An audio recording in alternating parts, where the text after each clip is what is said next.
सुन रहे रेडियो बूज, इसमें नशा है।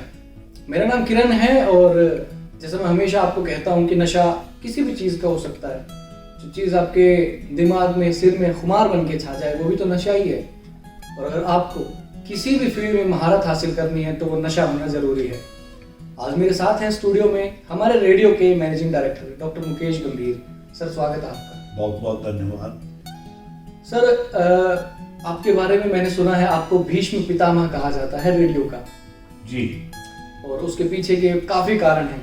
जी। आपने 4 या 5 रेडियोस को एस्टेब्लिश किया है और अब आपने अपना खुद का भी रेडियो बनाया है। जी। मैं जिक्र करूं तो सबसे पहले रेडियो मानव रचना आपने एस्टेब्लिश किया फरीदाबाद में। एग्जैक्टली। एक नया चैलेंज था। यस। तो उस वक्त पे आपने उस चैलेंज को एक्सेप्ट किया और आगे बढ़े। बिल्कुल। देन फिर आपने पलवल में रेडियो एनजीएफ को एस्टेब्लिश किया। बिल्कुल। फिर आप वापस महारानी आए। एनजीएफ के बारे में बताऊं, वो एक काफ़ी पिछड़े वर्ग का इलाका था। जी। आपने वो चैलेंज भी एक्सेप्ट किया। यस। तो सर, आपके उस वक्त जहन में क्या ख्याल थे कि जब आपने ये चैलेंज को एक्सेप्ट किया था? किरण, पहले तो बहुत बहुत धन्यवाद। आज आप मेरे से इस विषय को लेकर बात कर रहे हैं। जी। देखिए, आपने रेडियो बूस्ट के नाम पर आपने कहा कई तरह के नशे। जी। मैं इसको अगर थोड़ा सा और रिफाइन ढंग से कहूँ तो मैं ये कहता हूँ कि जिंदगी में आपको बहुत से पैशंस होते हैं। जी। वो जो पैशंस हैं वो किसी भी तरीके से, किसी भी अच्छे से अच्छे नशे से कम नहीं है। बिल्कुल। रादर मैं ये कहता हूँ कि जब आपको कोई पैशन हो जाता है जिंदगी में, जी। फिर आपको किसी नशे की जरूरत नहीं है। एग्जैक्टली। आपको पता है, मैं अक्सर शायरी के लिए बात कहा करता हूँ जी। कि मेरी शायरी मुझको सुकून देती। जी। मेरी शायरी मुझको सुकून देती है और रग रग में मेरे नया खून देती है।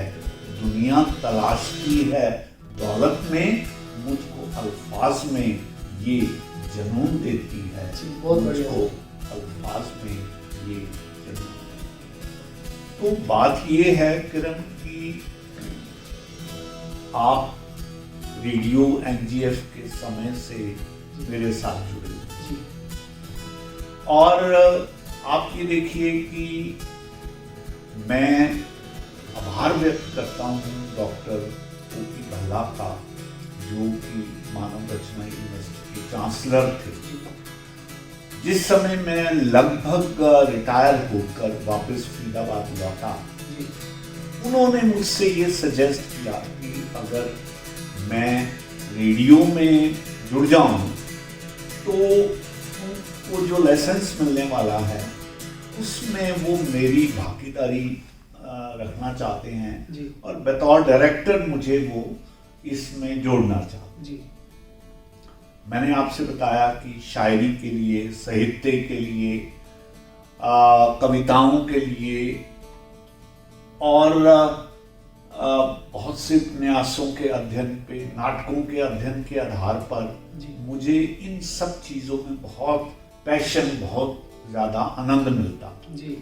मेरे सामने उस समय ये बात थी कि या तो मैं सेल्स टैक्स ट्रिब्यूनल दिल्ली में प्रैक्टिस शुरू कर दूं, जिसके लिए मैंने लाइब्रेरी घर पे बनानी भी शुरू कर रखी, पूरी प्रिपरेशन कर चुका था, या फिर मेरे पास ये डॉक्टर भल्ला ने जो ऑफर दिया, तो मुझे लगा कि ये जो ऑफर है ये मेरे बिल्कुल पैशन के हिसाब से है, टेस्ट के हिसाब से है। जी। और सोने पे सुहागा ये रहा कि डॉक्टर मिसेस गंभीर ने भी मुझे इस बात के लिए प्रेरित किया कि मैं अब सेल्स टैक्स की प्रैक्टिस ना करके मैं रेडियो में अपने रुझान को आगे बढ़ाऊं।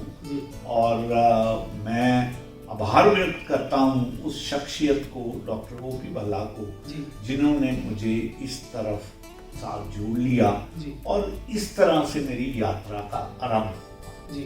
और मैं आपसे बताना चाहता हूं कि लगभग 5 साढ़े 5 साल तक मैं रेडियो मानव रचना से जुड़ा जी और वहां पर मुझे ये बात समझ में आई कि रेडियो में काम करने का क्या पैशन होता है। जी लोगों को ये नहीं समझ आती थी कि हम रेडियो पर किस तरह के प्रोग्राम जो हैं वो पेश करें। यस जबकि मुझे ये लगता था कि अगर 24 के बदले में 36 घंटे का भी दिन रात हो जाए तो हमारे पास इतना मटेरियल है कि हम लोगों के सामने उसको बहुत अच्छे से परोस सकते हैं जी और साथ साथ अपने शौक को भी पूरा कर सकते हैं। जी और ये जो शौक का क्रम था, इसकी शुरुआत वहां से हुई। अगली सीढ़ी मुझे रेडियो एनजीएफ में जाके मिली, जी जहां पर मिस्टर अश्विनी प्रभाकर जो वहाँ के सीईओ थे और डॉक्टर कौशिक जो वहाँ के प्रिंसिपल डायरेक्टर थे, उन्होंने कंप्लीटली इंडिपेंडेंटली मेरे ऊपर सब छोड़ा हुआ था कि आप जैसे चाहें इसके प्रोग्राम्स को आगे बढ़ाइए। तो आपको भी मालूम है कि वहाँ भी लगभग 5 साल काम करने का मौका मिला जी और इस दौरान में हमने बहुत से एक्सपेरिमेंट मटेरियल को लेके जी और रिजल्ट ये रहा कि एग्रीकल्चरल सेक्टर जो कि वहाँ की रिक्वायरमेंट थी उसको भी हमने पूरा किया। जी हरियाणा की रागनियों को भी वहाँ हमने इंट्रोड्यूस किया और बहुत अच्छे से वाह वाह बटोरी और लोगों ने बहुत अच्छे से हमारे रेडियो के साथ जुड़ के इनके कार्यक्रमों को शामिल किया। सर 2020 में आपने एक नया स्वाद चखा रेडियो को और लोगों को भी एक नया स्वाद चखाया जी इंटरनेट रेडियो का। जी तो सर आपके उस वक्त आपके मन में क्या था कि भाई अब मुझे लगता है शायद लोगों को एक नया टेस्ट देना चाहिए?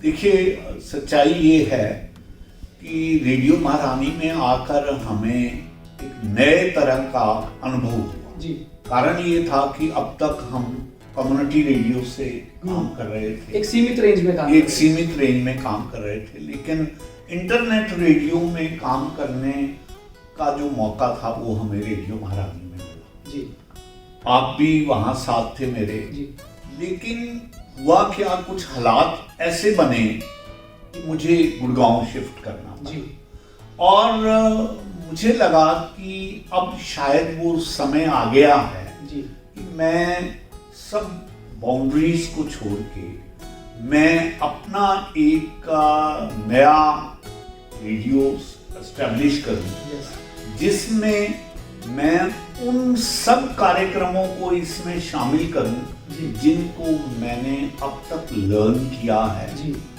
वहाँ के एक जर्नलिस्ट ने मेरा इंटरव्यू लेते हुए मुझे ये एपिथेट, मुझे ये संज्ञा दी कि सर आप भीष्म पितामह हो।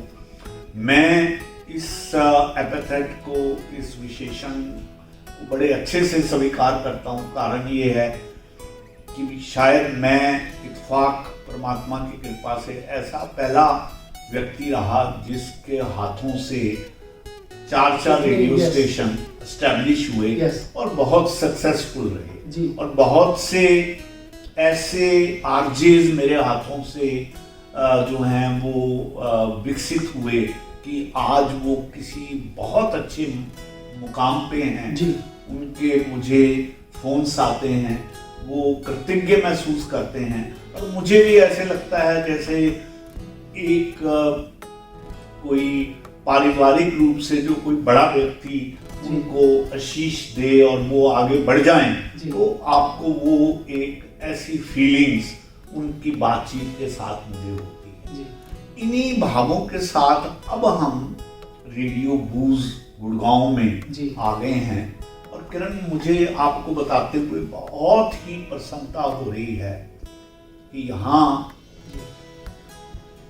एक से एक बड़े बड़े कलाकार बैठे। जी सच बात है, इस भागते दौड़ते शहर में, इस इंडस्ट्रियल सिटी में बहुत जरूरत है। कारण जरूरत इसलिए है कि किसी के पास समय नहीं था अब तक कि वो इन सब चीजों का स्वाद भी चख सके। अब आप देख रहे हो कि बहुत अच्छे परिवारों से मेल्स, फीमेल्स, यंग बॉयज वो आ रहे हैं, हमारे साथ जुड़ रहे हैं जी और भांति भांति के उनके जो टैलेंट हैं वो हमें सामने लाने का मौका देते हैं। जी तो सच बात है, मेरी भी जो मन की मुराद है जी कि भाई मैं इसको आगे बढ़ाऊं, सिर्फ अपने शौक को नहीं बल्कि जो मेरे साथ जुड़ने वाले लोग हैं उनकी हॉबीज को भी हम एक ऐसा प्लेटफॉर्म दें जी और वर्ल्ड तक उसकी रिकॉग्निशन हो। जी इस प्रोसेस को हमें अभी 3 महीने ही हुए हैं जी और जिस ढंग से मुझे लोगों से रिस्पांस मिल रहा है जी मैं समझता हूँ कि मेरी ये जो उपाधि भीष्म पितामह वाली है जी ये बहुत अच्छे से सार्थक साबित हो रही ये एक नशा ही है सर। आप देखिए है। बिल्कुल बिल्कुल एक से बढ़कर एक लोग हमारे साथ जुड़ने को तैयार होते हैं। बिल्कुल। चाहे वो अरुण शर्मा है, पोएट हैं, यस मुंबई से एक पोएट हैं, जी, चाहे youngest singer of the world yes Satyam है, सत्यम है। सब बिल्कुल बिल्कुल यहाँ पर आते हैं सर। और इनके जैसे और भी लोग हैं हाँ। जो कि काफी टैलेंटेड है हाँ। बट उन्हें एक प्लेटफॉर्म नहीं मिला। बिल्कुल बिल्कुल आप वो प्लेटफॉर्म लोगों को प्रोवाइड करवा रहे हैं सर। बिल्कुल। तो कैसा लगता है सर आपको जब यहाँ पर आकर लोग खुद को निखारते हैं? देखिए मेरे लिए किरण ये किसी भी इबादत से कम नहीं। Yes exactly. मैं ये समझता हूँ कि ऐसे लोग जब मेरे प्रति अपना आभार व्यक्त करते हैं, सच्चाई तो ये है कि गुण तो उनमें है। यस मैं तो केवल उनके गुणों को रिकॉग्नाइज करने का साधन मात्र बनता हूँ। जी इसलिए जितने भी प्लेटफॉर्म्स पे मैं जाता हूँ, जहाँ कभी कहीं भी मुझे सदारत के लिए बुलाया जाता है, जी मैं वहाँ ये बात कहता हूँ कि मैं खुले दिल से आप सबको न्योता दे रहा हूँ कि आप आइए, हम आपके टैलेंट को उभारेंगे, आगे बढ़ाएंगे। जी और मैं इस बात से बहुत प्रसन्न हूँ कि मेरे इस संदेश को लोग सीरियसली लेते हैं जी और हमारे पास आते हैं। जी तो मैं ये समझता हूँ कि अब जैसे जिस मैगजीन में जी आपने ये आर्टिकल देखा है, पढ़ा है, जी ये मैगजीन है विविंग सिनर्जीज जो कि हरप्रीत कौर जी की है, फरीदाबाद की फेमस मैगजीन्स में से एक है। और इसमें मैंने आपका आर्टिकल देखा सर, जी जी तो मुझे लगा शायद आपके साथ एक साक्षात्कार करना चाहिए जी इसके ऊपर। बिल्कुल ठीक। पूरा आर्टिकल आपको डेडिकेट किया गया। बिल्कुल। देखिए ये हरप्रीत मेरे साथ रेडियो मानव रचना से जुड़ी हुई है। जी she herself is a very very active lady जी और मैं पिछले लगभग 8-10 साल से इनकी बढ़ती हुई गतिविधियों को देख रहा हूँ। जी मेरा ये मानना है बीइंग लेडी, इनको बहुत दिक्कतें भी आती हैं, ये मेरे से भी शेयर करती रही जी। हैं।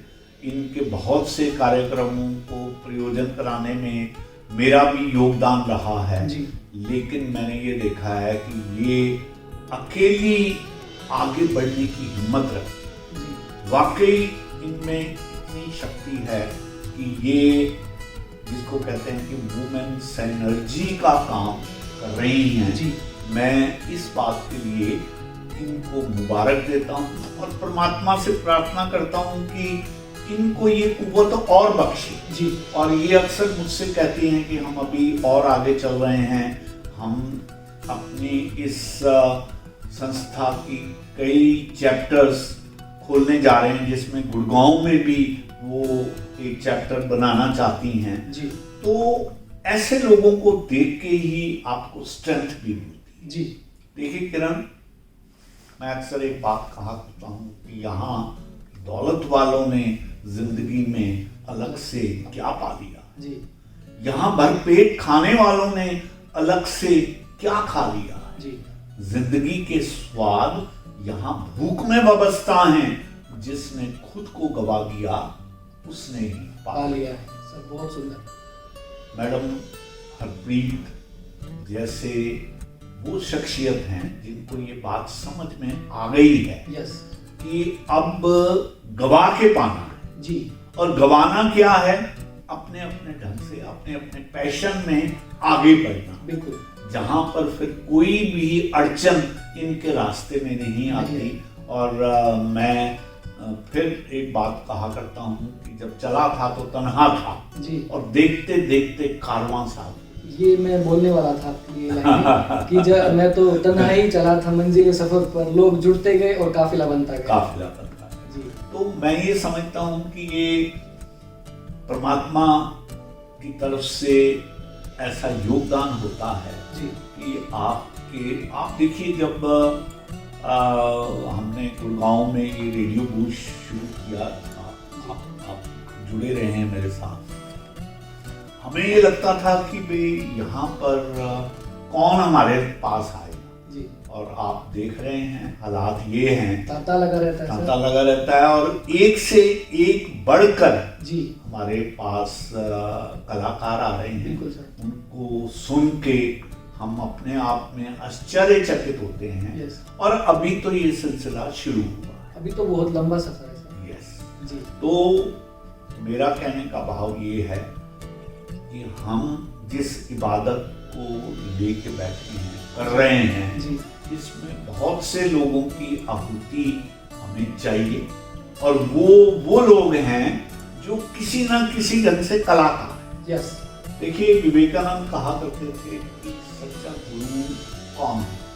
सच्चा गुरु वो है जो आपको ये बता दे जी, कि आप में कौन कौन से बीज प्रस्फुटित होने वाले हैं, जी, जो आपको आपके होने का एहसास करे। यस, आपने देखा हमारे पास लोग आते हैं, लेडीज आती हैं, वो कहती हैं सर हमने तो कभी माइक के सामने बैठ के नहीं देखा, यस, लेकिन जब वो प्रोग्राम देती हैं, आप उनके इंटरव्यू करते हैं, तो किस तरह से उनके चेहरे पर जो खुशी आती है, उस खुशी को आप भी महसूस करते हैं, इसको मैं भी महसूस करता हूँ और इस तरह से ये हमारी इबादत आगे बढ़ती चली जा रही है। तो मैं तहे दिल से आपका आभार व्यक्त करता हूँ कि आज आपने एक बार ये मौका दिया जी, कि हम अपने रेडियो के बारे में बात कर सकें। जी, और आपके माध्यम से मैं ये बात कहना चाहता हूँ